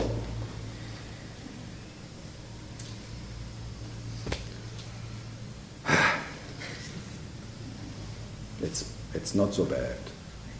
It's worse. I mean, it does seem ridiculous to look for oneself. Kind of. Yeah, what else will you do? So much time and space in front of you. Everything is stupid. Waking up is stupid. Become aware it was stupid. But what did Buddha call it? The divine accident. So all is a divine accident. The divine, the absolute, waking up, starting to realize himself. It's stupid, because you are absolute without it. You don't need it, not out of any necessity that happens. And if you really would have a choice, you would never wake up. There would be no awakening at all. There would be no beginning of anything. So it's an accident, something what cannot be avoided. That's called an accident. You don't hit by intention a tree or something, or you want something what it gives you a discomfort experience, because this is a discomfort experience. So you cannot want it. It's not by your choice that you wake up in the morning. So every morning you experience a divine accident. If you could avoid to wake up, you would be forever in the deep, deep sleep. But now you wake up in the morning and you start to push that button of meditation. And you think, if I meditate enough, then I will kill myself. I will stay in that. Go back into the deep sleep. Yeah, this is like closing your eyes again, and now I go back where no one is. Permanent. You even eat for that. You do everything to go back, to get exhausted, to fall asleep again. But you wake up again.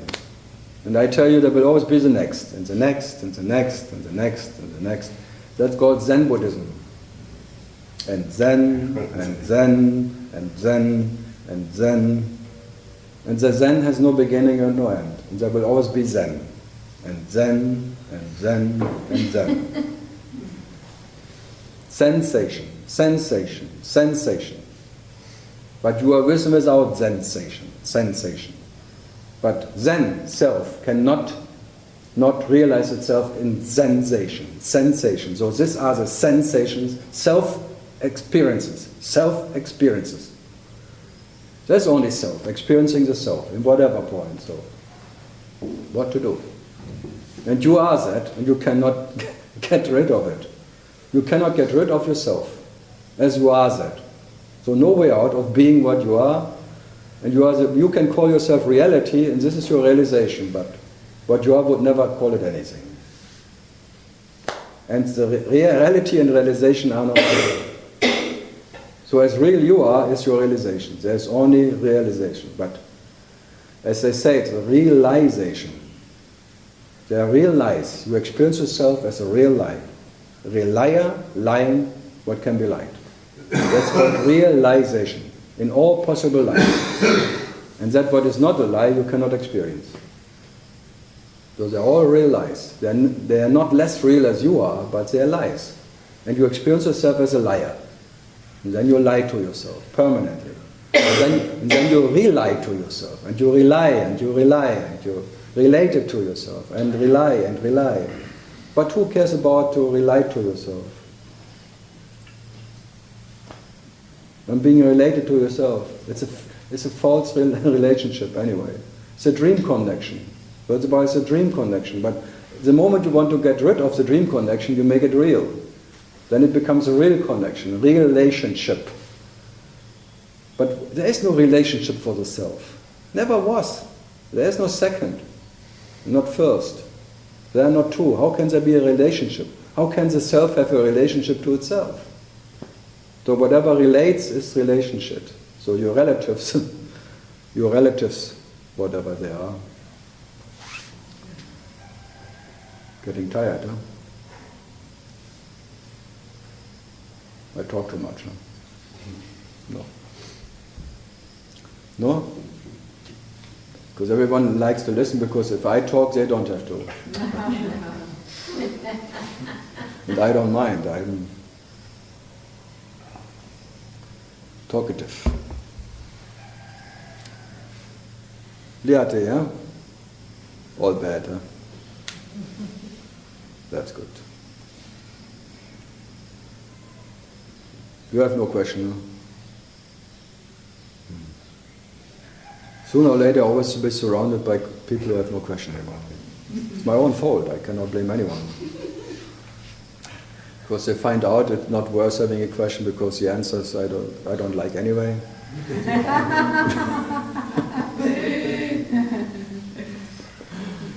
Huh, San Francisco?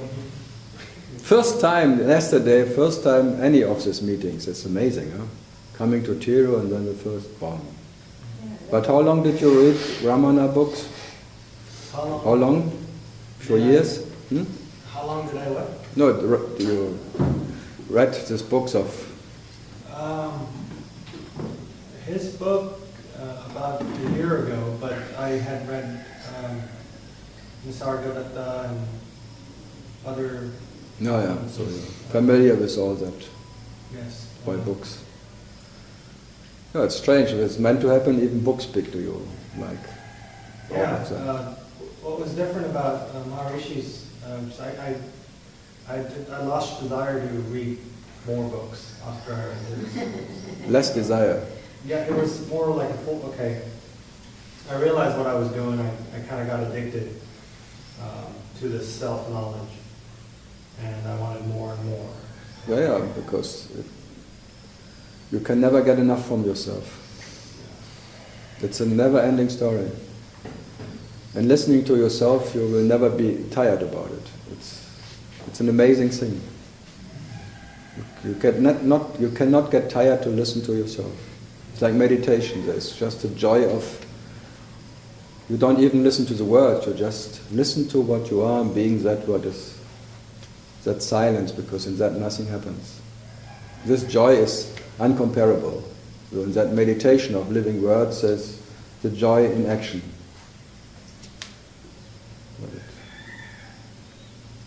Yeah. So it's better to be a junkie for yourself than a junkie for anything else. Huh? You will be a junkie anyway. You are totally addicted to be what you are. So you experience yourself as a total addict to yourself. In that way you realize yourself, being an addict to what you are. Yes. And accepting that addiction already is quite joyful. Last year, I went through this extreme fear of death.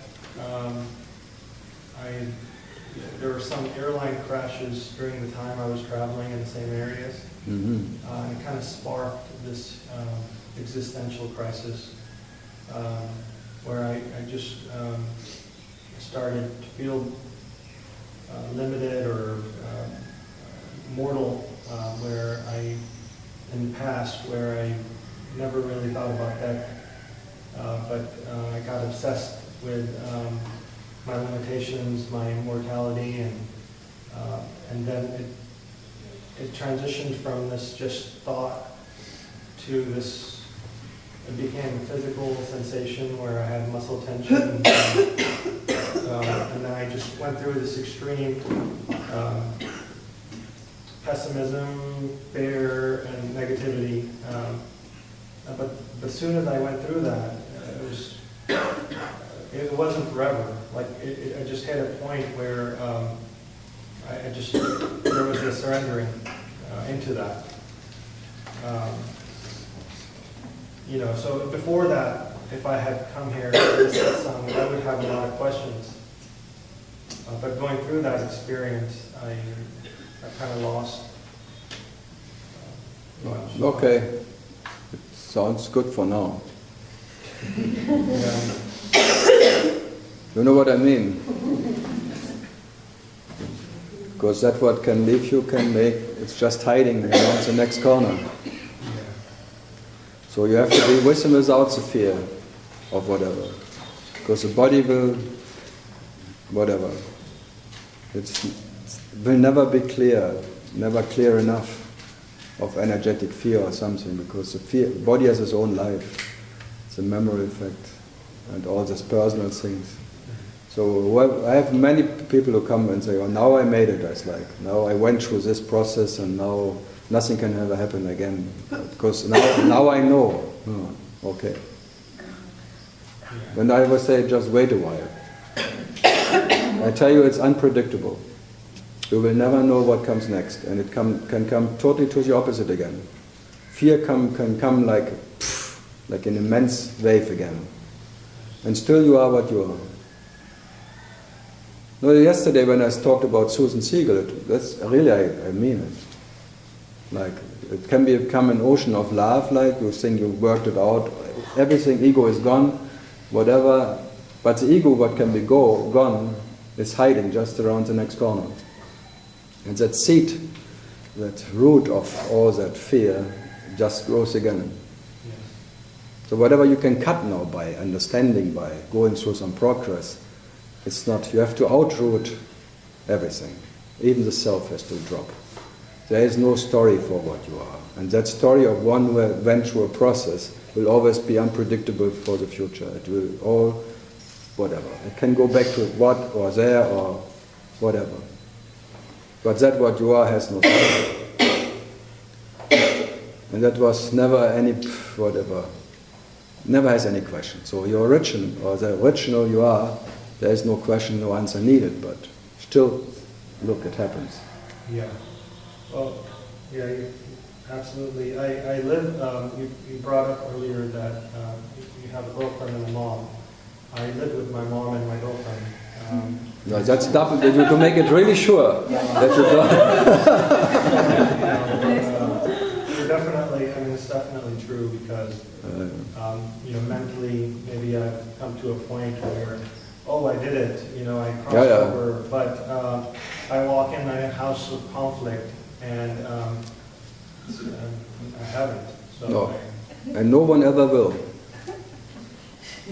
It's like you put yourself in a concentration camp. You have your own ashram at home, and the ashram tells you how far,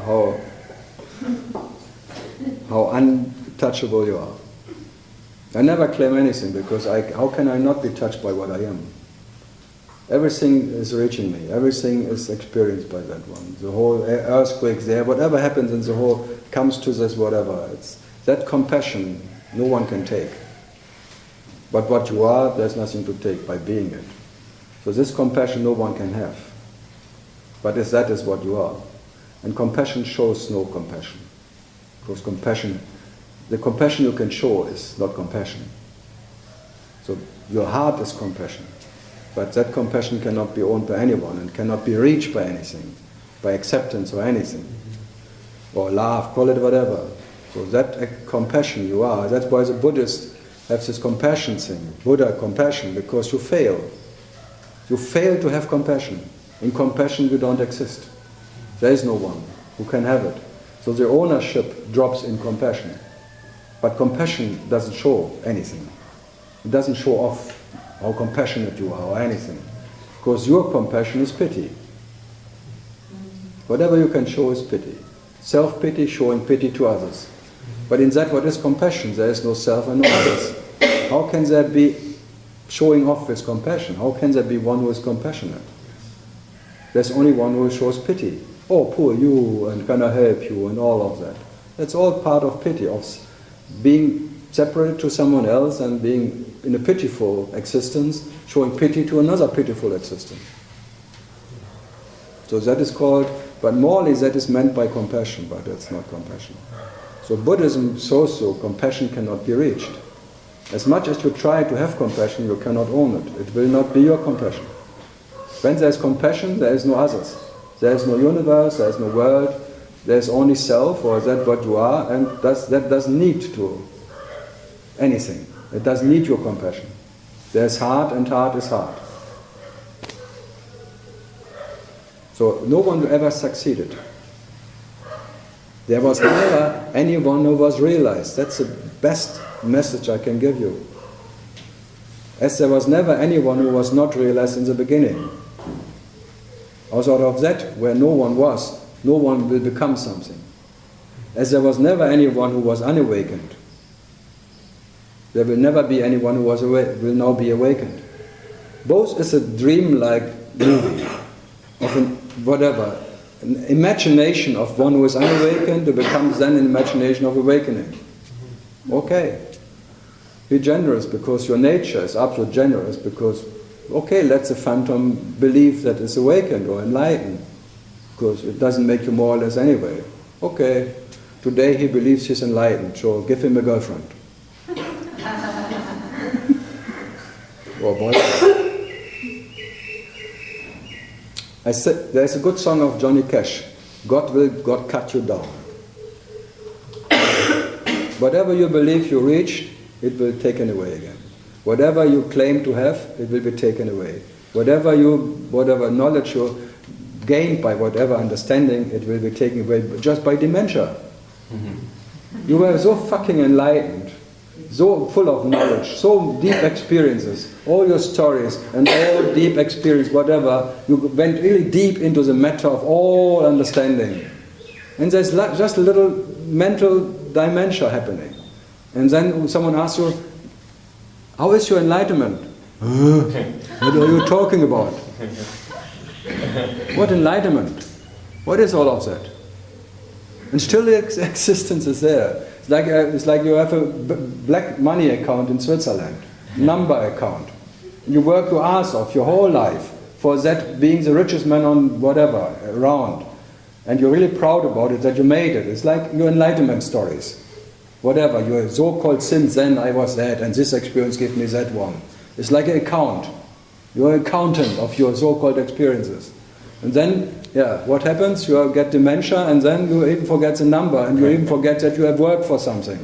Was there something? My money? I have never money. I work never. What you are telling me? Like the same with your account of enlightenment experiences or awakenings. Fuck. I guess there's this really strong desire to evade suffering rather than reach enlightenment. No, you try to avoid discomfort. This is like Mahabharata. You read the Mahabharata? The end, Yudhishthira being in hell, and the very question, is there any tendency left to avoid hell? Like discomfort, is just another word for discomfort. The experience of existence. Is there any tendency left? And there was just no tendency left. And by that, no, may it be as it is. And that there was no hell, no heaven, there was no Yudhishthira anymore, there was just that what he is. But it happens when it happens, but not by your whatever. So it will be the tendency which now came out like this body-mind. They will be over. They came by themselves and the self will take them away. But in their own time. Whatever you do now is, you cannot make it earlier, and you can neither make it earlier or postpone it. It will happen when it happens. But not by your so-called trying. Yes, of course. Yeah, all of whatever is the whole universe one day will be gone. So who cares now about that? Like people on Earth, maybe transforming human consciousness. You really think humans have consciousness? What an idea! Human consciousness. If there would be human consciousness, they would not fuck up this place like they do it anyway. But now they want to teach whatever, New Earth thing and whatever. Like Hitler, it's the same idea. Now I want to make a better place. And everyone is a different place, different idea, different world. Because everyone's experience of the world is different. And everyone knows better than everyone how this world has to be run, including me. I have infinite concepts of what would be better for this world. Just ask me. But no one dares. There's this little Hitler inside you cannot kill.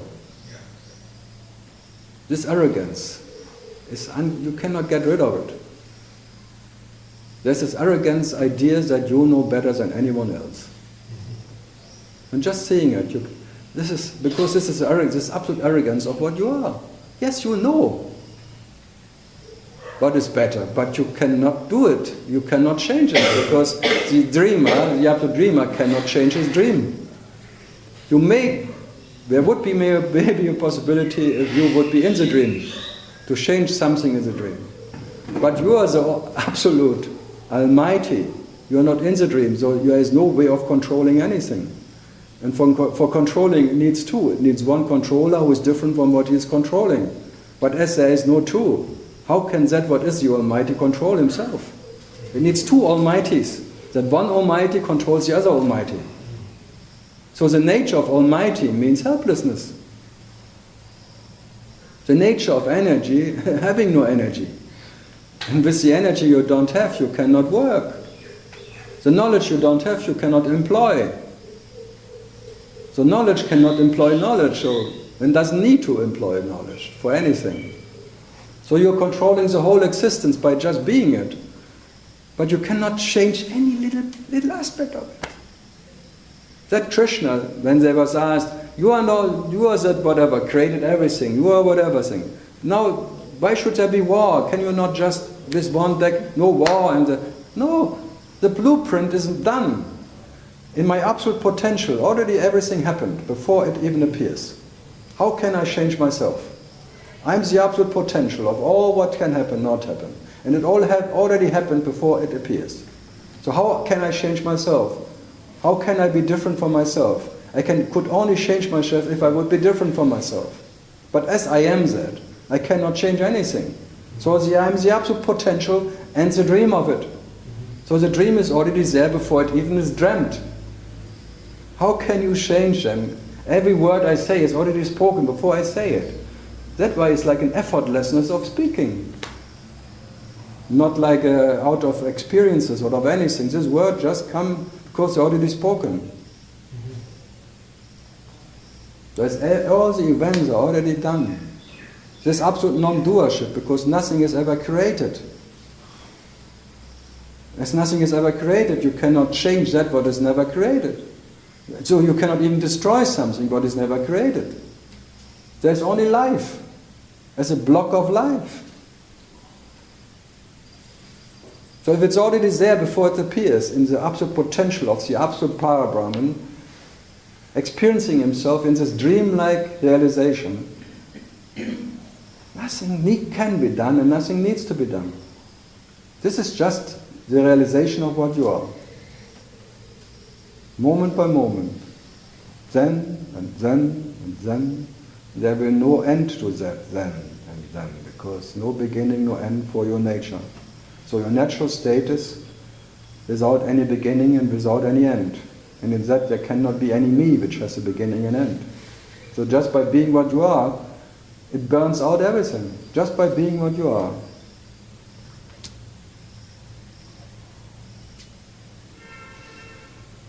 And that you cannot achieve. But you can try.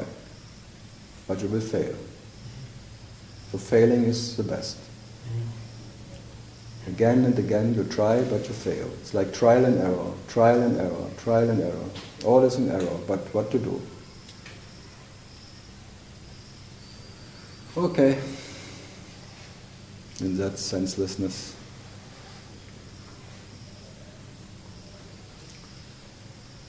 So then awakening is already decided and there's nothing that your little self can do Yeah, about. and that what awakens falls asleep again.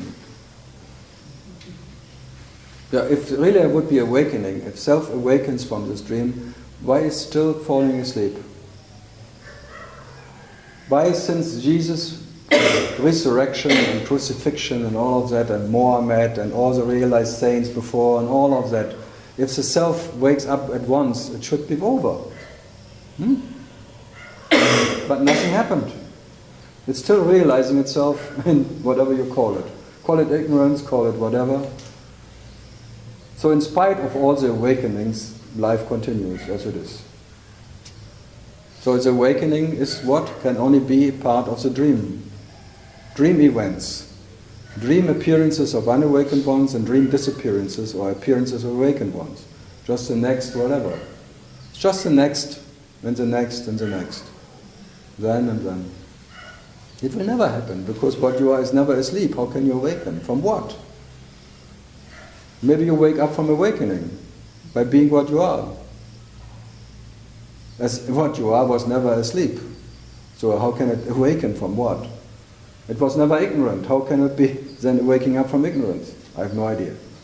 So awakening actually, if the pointer, if there is really some awakening, you wake up from awakening. You drop enlightenment. Or you just by being what you are, you drop the unenlightened one, and then there was never anyone who needed to be enlightened. And you can only drop that idea of what you are. No one else can drop it. Just by being what you are, everything drops away, because there is no hook left. Because what you are has no hook, no story. It's never collecting anything. And without a collector, where's this precious collection of my events of life? There's no my life in it. Mine cannot remain in that absence of presence, or whatever you call that, vai, vo, vai, tralala. Vei, vo, vei. O, vei, o, vei.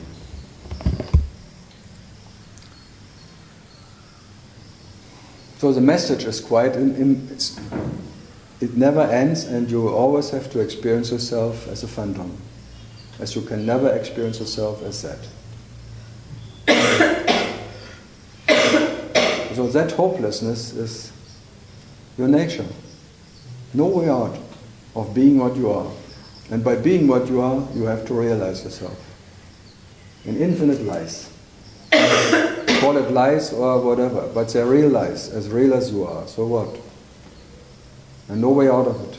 Because that's the way you realize yourself, in presence and absence, and whatever imaginary circumstances. And none of that circumstances can change anything of what is what you are. So you experience infinite changes, but nothing is changed by it. Infinite comings and goings, but in coming nothing comes, and in going nothing goes, because... So this ghost story of me, it's a ghost story. Just the idea that in coming something comes and in going something goes. But what is born? What can die? You will not find anything what is born, and you will not find anything what can die. What you can find is an imaginary birth and an imaginary death. But you believing of being born, you committed suicide already. So you cannot die further because you believe to be born, and whatever is born is dead. So you cannot die further, so you're already a tombstone walking on a cemetery of life. So everyone at a tattoo should make a tattoo and sing and say, rest in peace, already here. Once about a time there was Karl. Once upon a time, it's like a fairy tale, it starts and ends. Once upon a time there was awakened ones. Once upon a time there were unawakened ones. Once upon a time. So you always tell yourself fairy tales. It's all a fairy tale. Grimm's fairy tales. Okay, my whatever. Any question left?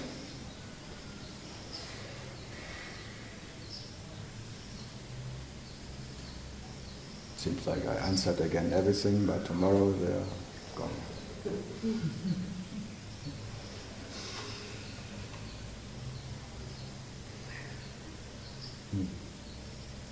Something from? Some complaints maybe?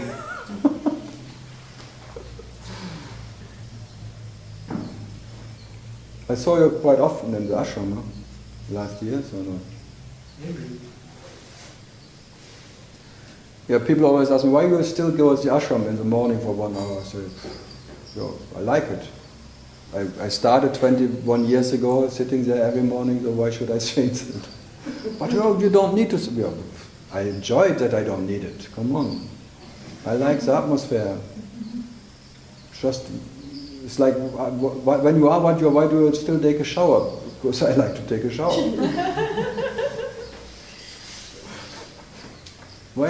What's the problem with it? It's like Nisargata asks, why do you garlands around your guru? Why do you still make pujas and things? I did it before, why should I stop now? It's like it's like you would ask, why should I brush my teeth still when I'm awakened or when I am what I am? What I am has no teeth. Why do I still brush my... Come on. All these ideas coming into this. What will happen when I am what I am? How it has to be. And the answer of this guy was, who makes the standards? Maybe things change, maybe not. Does it make a difference? Okay. In that sense, goodbye. Oh, my ancestors, brothers and sisters. It's dangerous here. We've had 2 hours now that's been there. Coconut. And free. No ants in there. Yeah, what you have has no ancestor, that's not so bad. No relatives.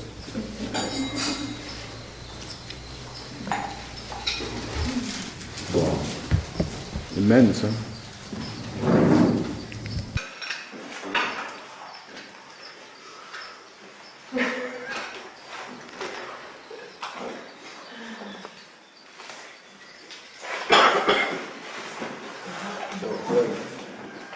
Putting the air conditioner. What, you still need air conditioning?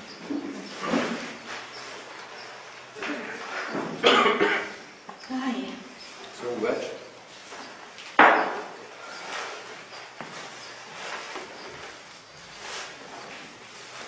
Or watermelon. But it's amazing where they come from. Huh? Yeah, just out of nowhere.